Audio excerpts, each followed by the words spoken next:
Good morning. This morning I'd like to talk on a subject that is an interesting subject. It's called angry love.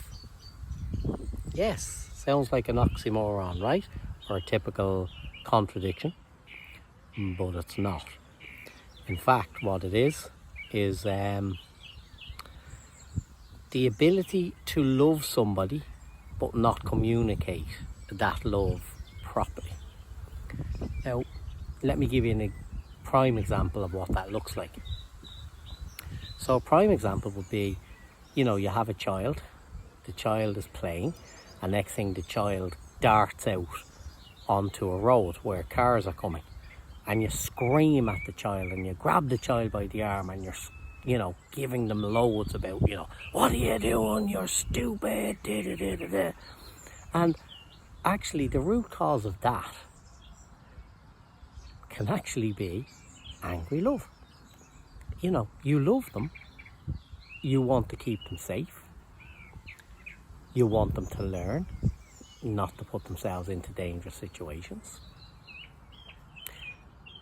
You've a multitude of things that you're trying to communicate. So if you've ever been or ever found yourself at the back end of somebody who then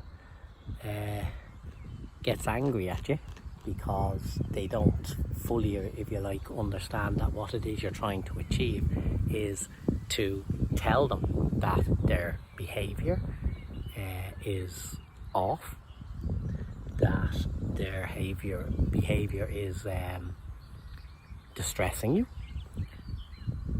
That's the communication part that really needs to, be taken into account, because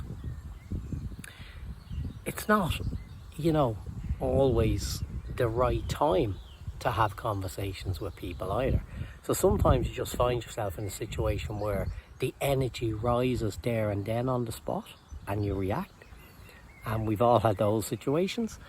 Of course, the ideal situation is for you to sit calmly and think about what it is you want to communicate, and to communicate it in a way that's not blaming or shaming so much as getting your point across.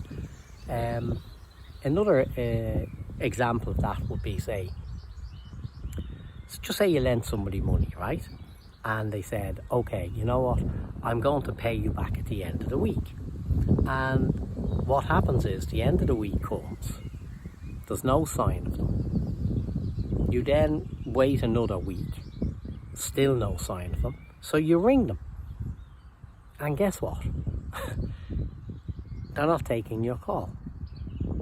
And it's like, oh my God, my act of love was something I did for this person. And now, because they're unwilling, unable, or don't want to keep the agreement, pay back the money you lent them, they begin to ignore you. And that begins to feel and tap into those abandonment issues, and anger begins to arise. So here we have a love action that's now turning into anger. And I remember somebody once saying to me, a lender nor a borrower be. And there was great wisdom in that. But, even with that wisdom, you always want to help somebody who's having some difficult times, and you have an extra few dollars or euros or whatever it is to help them out. So you find yourself in a situation where you say, okay, I either let this go, I continue to ring hoping that I get an answer, I send a text knowing the text is going to show up on their phone, they're going to have to read it, or I'm going to make my way over to where they live and say, what's going on here? And 9 times out of 10 you'll find, they really had a great intention of paying you back the money, but then something happened, they didn't get their bonus in work, whatever, and they now don't know how to communicate that to you, which is really sad, because You know, if somebody loved you enough to lend you the money, then they're going to love you enough to listen to your story if it's a genuine story. Of course, we all know of people who seem to always have that hard luck story, don't we? You know, of, I really thought, and then. And, you know, this is where angry love comes in, you know, that you take your anger and you recognize it as the love it is. And guess what? Sometimes that love now requires you to say, you know what, I won't be doing this again.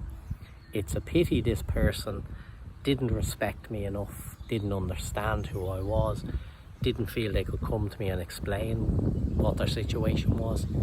And you end up just having to say goodbye to these people, which, you know, helps with non-attachment, doesn't it?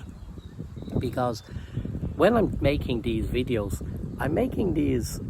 to, you know, I'm talking to the majority, not the minority. There are people out there who are really good at detachment, who are really good at, you know, sitting back and allowing people completely and utterly to do whatever they like, be whatever they like, whatever, and so on. And obviously they wouldn't be listening to a video like this because they already have it all well and truly in hand. So these videos are more for people who are open to everyday experiences, right? Everyday experiences that are more frequent than we want them to be. And of course their task is to take that and reduce those experiences through non-attachment. And non-attachment is the greatest lesson, because sometimes it takes enough of those angry love moments for you to finally see what's going on with people, how they're draining your energy, your life force, your confidence, whatever it is, and you have to make a choice. And that choice is, I need to let them go, be who they are, do what they like, and do it in a loving way, both for them and for me. So that's angry love. You know, people talk about unconditional love and, you know, God being full of unconditional love. Well, I believe that deep down that God is unconditional love, but there's a journey to get there. So it's no good sort of, you know, fooling yourself, if you like, because even if you take if you look at it like this, okay, so here you have a God, okay, and God is a man in the sky who's sitting there all day and all night, okay, and he's looking down at everybody, and he gives them 10 rules, and he says, okay, you can do anything, but don't do these 10 rules, because if you do break any of these 10 rules, I have somewhere for you to go. And we all know where that is, right? So, you know, and if you break these rules, I'm going to send you to this place. And that's a loving God. Whoa. So, is that angry love? Is that unconditional love in action? I leave that for you to work out for yourself. But you have to keep an open mind, you know? That's what it is. It's not about being right and it's not about being wrong. It's not about any of that. It's actually just about you being you.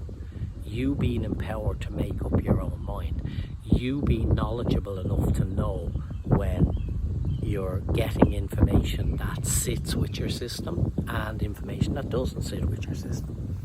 You know, and if you do that, you will find that every day, in every single way, you will become more and more self-loving, less and less angry with the self, less and less having to apply that anger to yourself, And what I mean by apply that anger to yourself is this is why we take drugs, why we drink, why we overeat, why we hide away. These are all signs of self-hatred and self-anger. And as you say, and the phrase I coined is, sub-habits. They're sub-habits, they're below standards. So if you lift your standard, you will find that the universe, God, source, whatever you want to call it, will lift those standards with you. But you have to make the effort. You have to get out. You have to just allow the universe to guide you, and to allow that guidance to bring you, yourself, your God self, your higher self, to unconditional love. So, enjoy your day.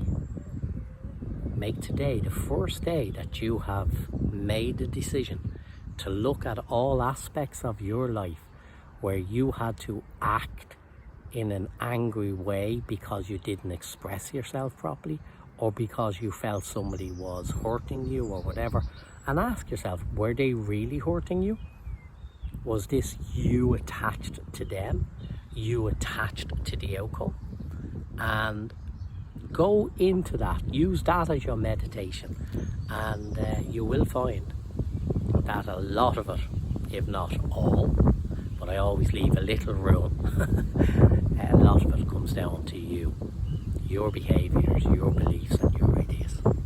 So, have a great day from this beautiful place here in Ireland, and I'll just let you have a quick look at where I'm sitting.